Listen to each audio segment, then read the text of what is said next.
wonderful turnout for the ribbon cutting on phase one of the bypass, which goes from Dundee at the west end. You'll see anybody who travels 99W has watched the construction of the overpass over 99 at the west end of Dundee. You'll be getting on phase one there and go 4.5 miles to Highway 219, and then you'll be directed on to Springbrook to go over to 99W by Fred Meyer, where you will reconnect with 99. That was phase one, and then phase two will be where it ends at 219. You will continue straight and go on to the phase two of the bypass, which will take you up to the top of Rex Hill behind the hospital in Newburgh. So if you picture where the hospital is as you go up 99W up Rex Hill, the next phase of the bypass will take you up behind the hospital.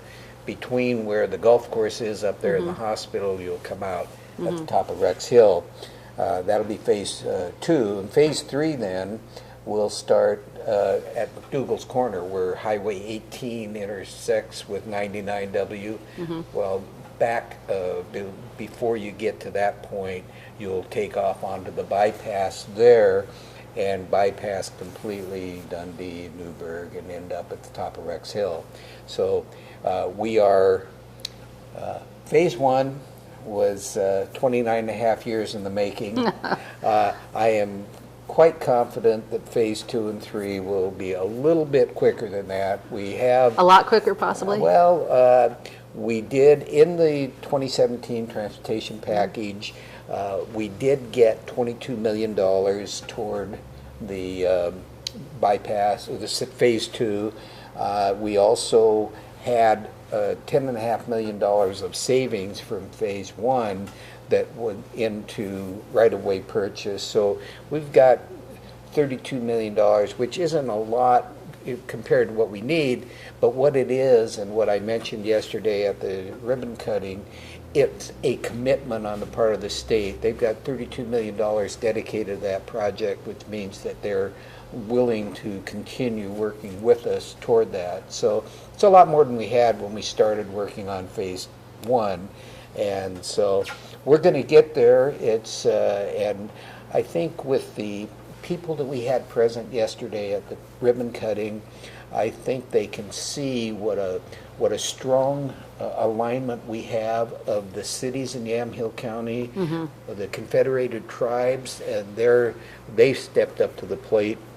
I mean, they wrote a check for $4 million right up front to help with the phase one, and they are on board 100%. I mean, it's important to them. It's important to all of us in Yamhill County to have better access to the I-5 and the Portland urban area, getting products and people back and forth. We have tremendous tourist attractions in Yamhill County, but people get a little tired of sitting in their car for an hour and a half getting to one of those attractions, sitting there idling. And you know, we have a strong environmental bend here in Oregon.